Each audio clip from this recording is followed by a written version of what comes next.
Part 8, Chapter 16. Hi, I'm Stan Myakovsky. Stan said. These are my associates. I telephoned ahead. I need a spaceship crew for a hazardous mission. If the guard at the front window of the entry gate was impressed, she didn't show it. She was a squarely built woman with short, bristly hair. She put down her biker magazine and said, "What company are you with?" SunGuard Acceptance Corporation, Stan said, and showed his credentials. Back before his troubles began, Stan had taken over the Dolomite by buying the controlling shares in SunGuard, a spaceship holding company. The company was the real owner of the ship, not Stan, who had never bothered to have the ship registered in his own name. In fact, he had decided not to. That way, if the ship got into any trouble, he wouldn't be liable. "You'll find my name on the list," Stan said. He was hoping that the government hadn't gotten around to proscribing his company and red flagging it on the computer. It was unlikely. As Julie had pointed out, it took government forever to bring their records up to date. The inefficiency wasn't strictly government's fault. There was neither the time nor the personnel available to record all the crimes, arrests, and dispositions that were taking place around the clock in an America more lawless than it had ever been in all its lawless history. SunGuard Acceptance Corporation would probably be a legal entity for months to come. The guard punched the name up on her computer. "Yeah, you're on the list. Go on through." She buzzed open the heavy metal door leading to the prison. "So far, so good," Julie said. Stan, accompanied by Julie and Hoban, went through into a long, brightly lit corridor. "Oh, I didn't expect much trouble getting in," Stan said. "It's the getting out that concerns me." "You worry too much," she said. "Doesn't he, Captain Hoban?" "He's worrying about the wrong things," Hoban said. "What he should be thinking about is what if one of these men recognizes me." "You're not exactly a cover girl," Julie said. "I don't think you need to worry." Their footsteps echoed hollowly as they went down the long corridor, following the flashing arrows that took visitors to the recruitment center. There was a door at the end of the corridor. It buzzed open for them. Within was a large office, plenty of plain metal desks and chairs, and a guard seated at a bigger desk in front of a computer. "Come on in, Dr. Myakovsky," the guard said. "I've got all the volunteers in a holding tank just behind this room. There are 20 of them. That is as you requested, is it not?" "It's fine," Stan said.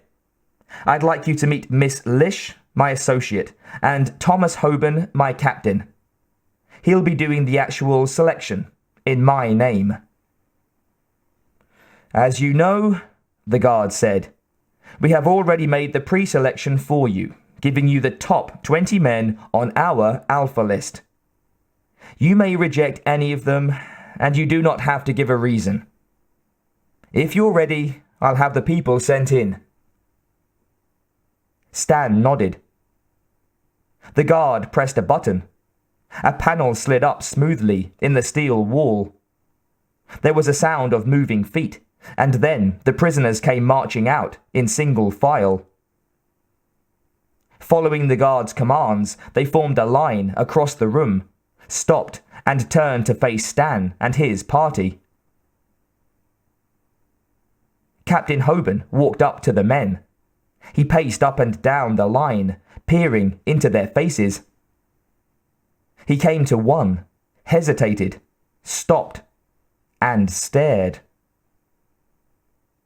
Red Badger stared back.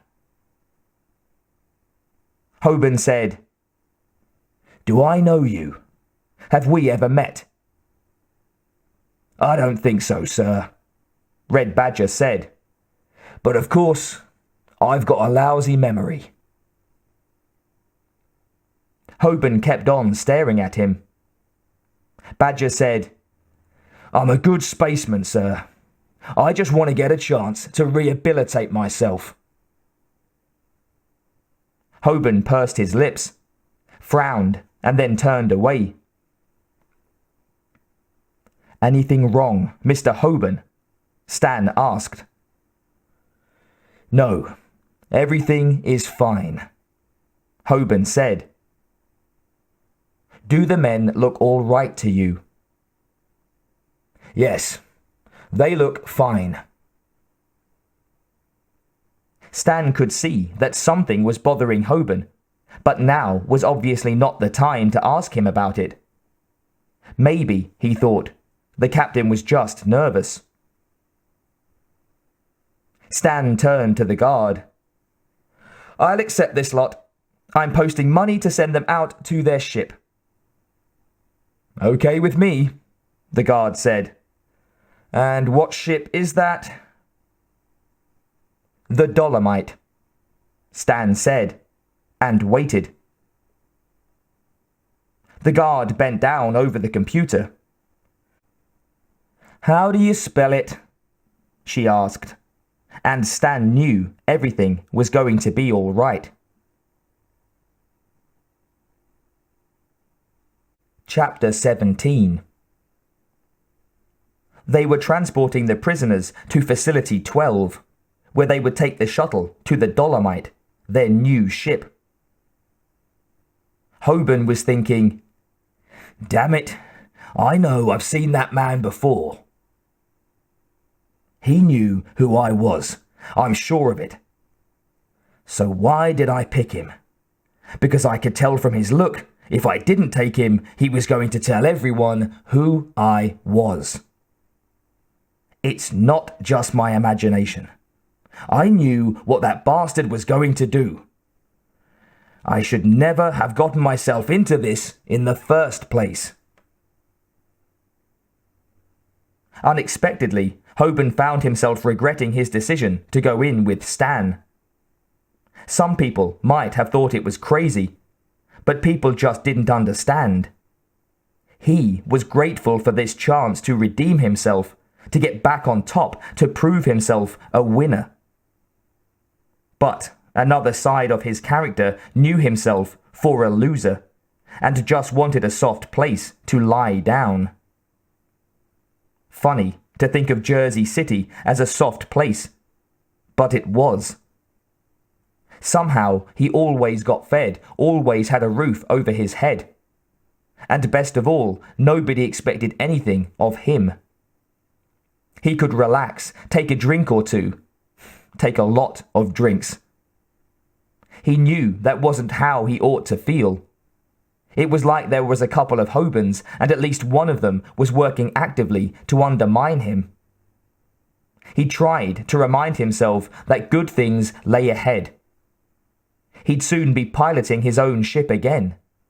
You couldn't do better than that. But somehow it didn't quite have the savour it ought to. And Captain Thomas Hoban became aware that he faced a greater danger than whatever Stan was getting them into. You can guard against murder, but how do you guard against your own thoughts of suicide?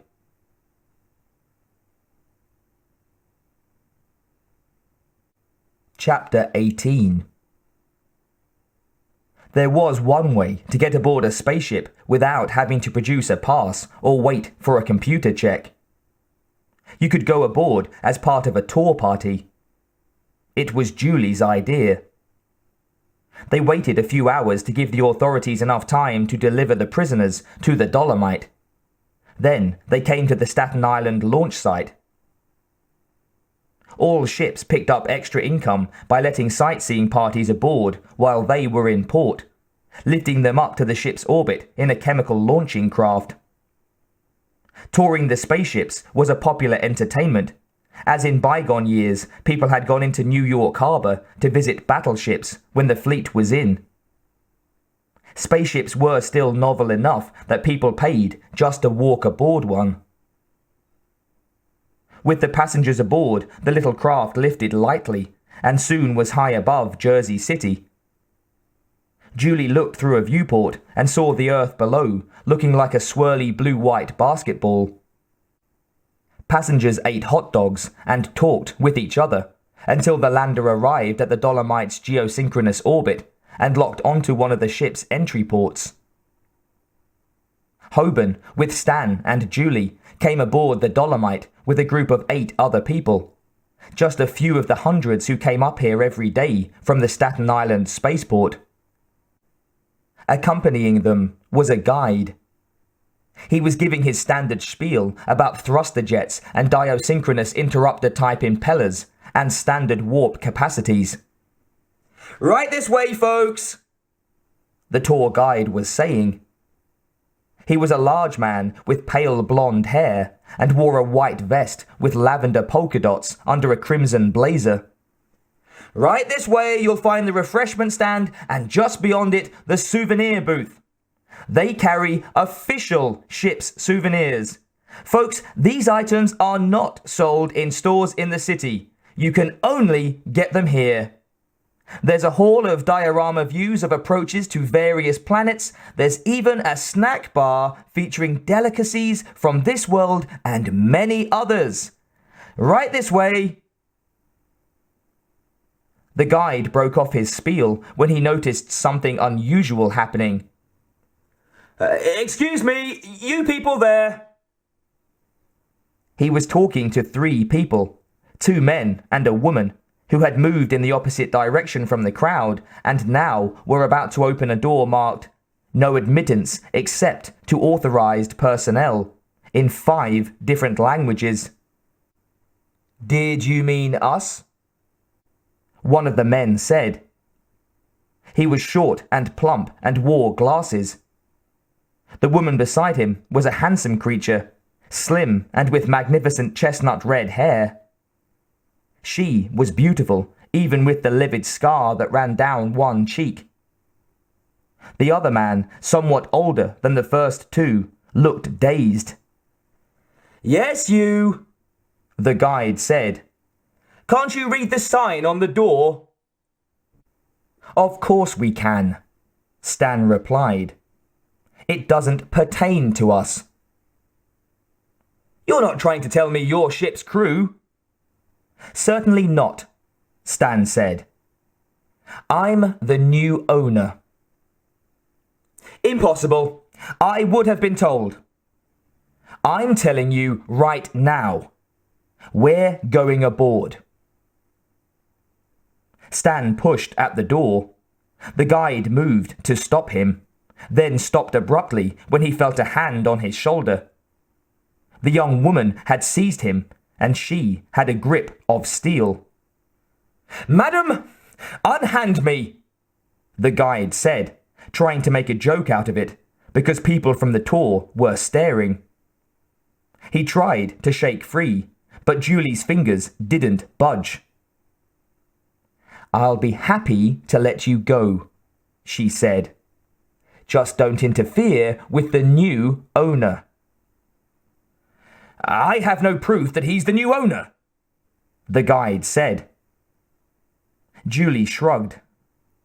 "What difference does it make to you anyhow who runs the ship? You've got your concession. You're selling your tickets and your hot dogs.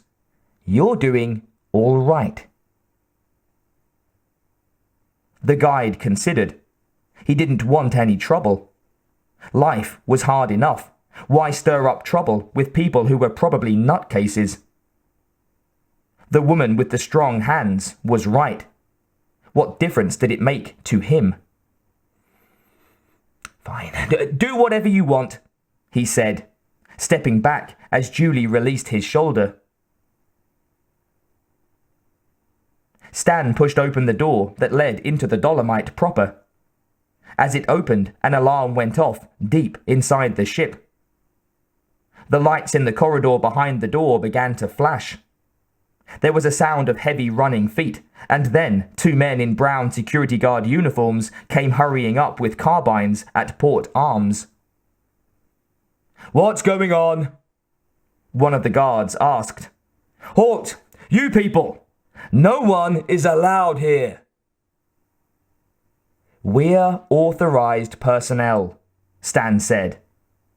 "I'm the new owner, and these are my associates. Kindly escort us to your commanding officer." "Back off at once or I'll fire," the guard said. "This weapon is set for immediate paralysis. The company is not responsible for any broken limbs or other injuries suffered whilst resisting authorized orders." Julie said, "I warn you not to fire that thing." Her body tensed. She seemed ready to throw herself at the guards. There was a moment of impasse. The guards weren't sure what to do. The situation wasn't quite serious enough to warrant firing. Not yet. On the other hand, what were they supposed to do? They knew they could get into a lot of trouble if they didn't handle this right. A tall man in an officer's uniform came from a doorway inside the ship. "What is going on here?" he asked. The senior guard said, "These people are trying to break in, Mr. Gill." Gill had a long, dark, mournful face. His features were small. His typical expression, in common with those of many androids, was impassive and a little melancholy. He stared at the new arrivals unbelievingly. At last he said, "Captain Hoban, Dr. Myakovsky." "And I am Julie Lish," Julie said, holding out her hand. Gill hesitated, then shook Julie's hand. One of the guards asked, "Do you know these people, sir?" "Yes," Gill said. "Stand back and let me handle this." The guards saluted and moved back against a wall. "What is going on, Captain?" Gill asked. Hoban looked unsure of himself, but his voice was firm enough as he answered, "Mr. Gill, I have decided to take command of the Dolomite again."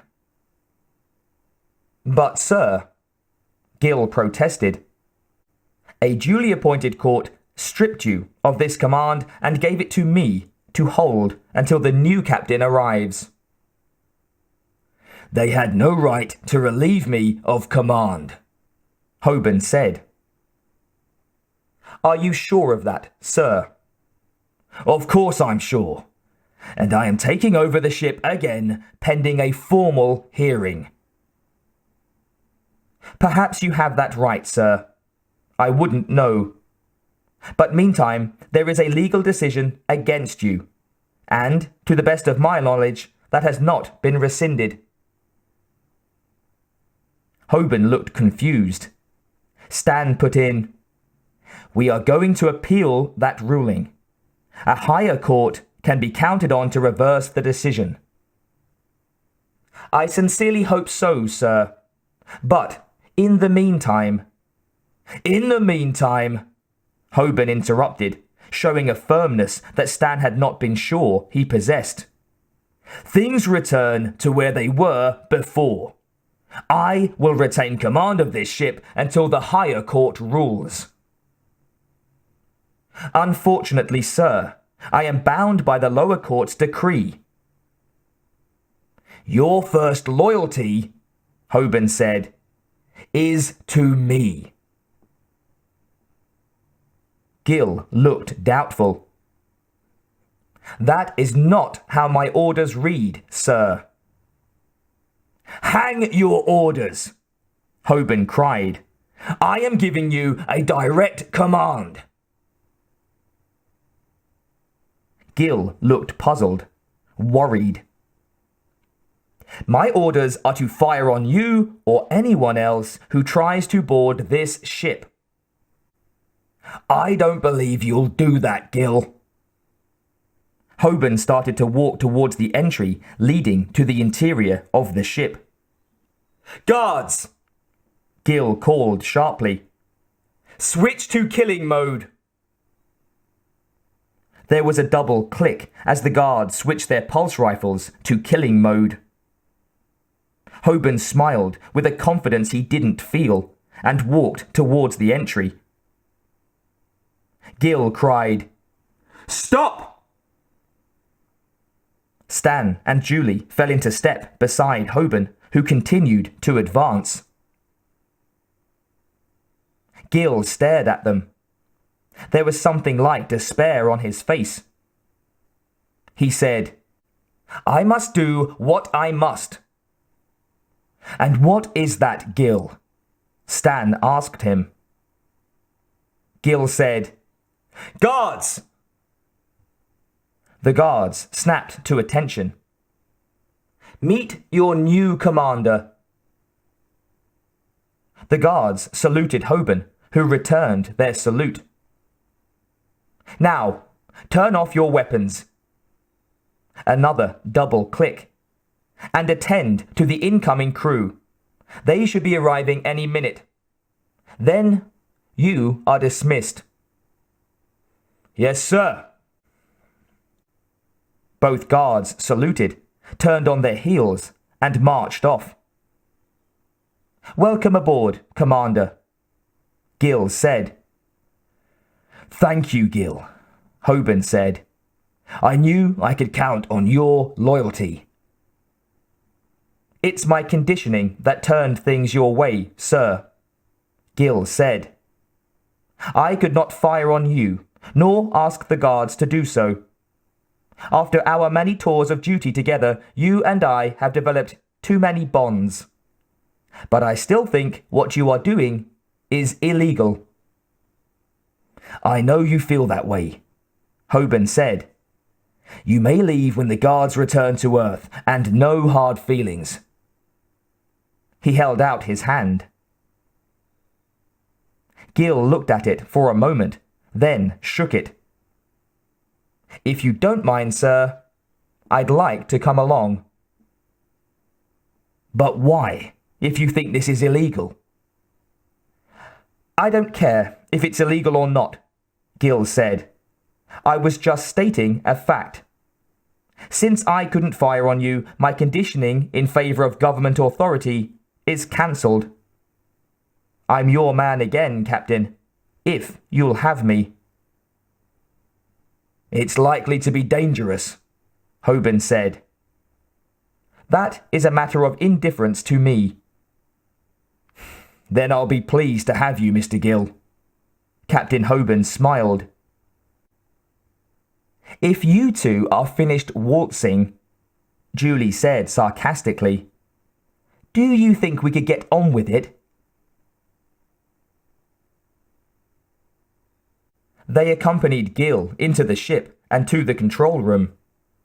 Julie said to Gil, How did you know what decision to make? I didn't know, Gil muttered. Androids don't have to make decisions. We just follow our conditioning. Lucky androids, Julie said. Gil, we're having some baggage lifted up from the space station, Stan put in. With it, there will be a large packing case. Please see that it is handled gently. Yes, sir. When they arrive, get the crew bundled down in hypersleep and get all the tourists off this ship. I want us ready to depart an hour after the crew is aboard and bedded down. Gil looked at Captain Hoban. The captain nodded. Accept his orders as if they were mine.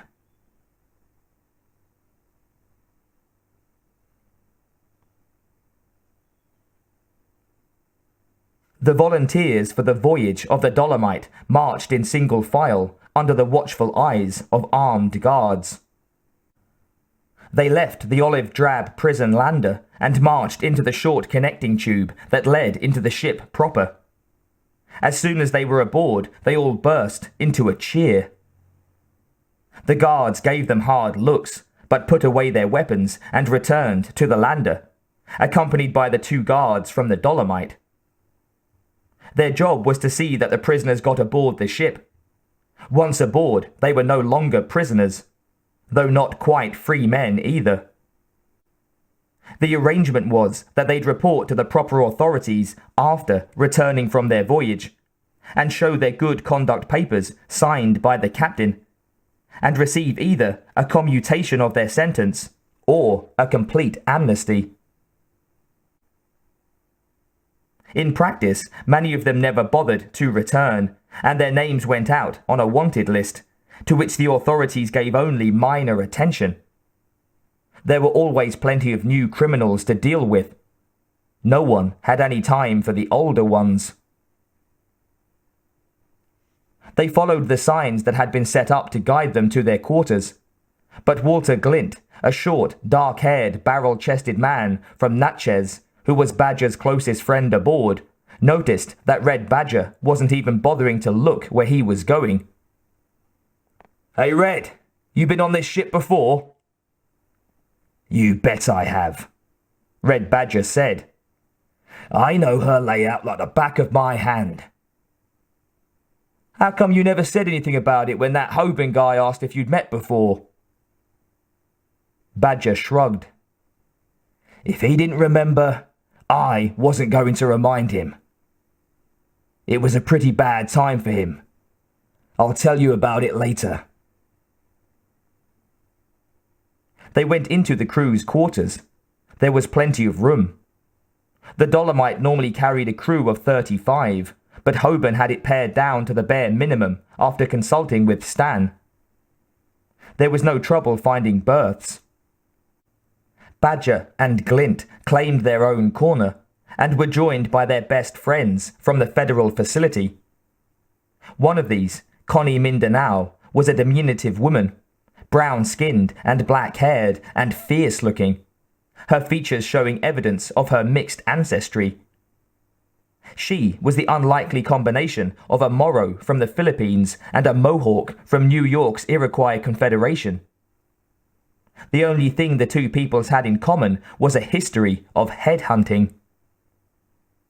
Of the other two, one was a big black man from California named Andy Groggins, and the second was a taciturn Laotian hill woman who didn't say much, but whose actions were direct and sudden, and apt to be lethal. Her name was Min Dwin. There were others who were friendly with Badger, and some who downright hated him. They sorted out their sleeping arrangements accordingly. Badger was used to being the center of attention. A voice came over the loudspeaker.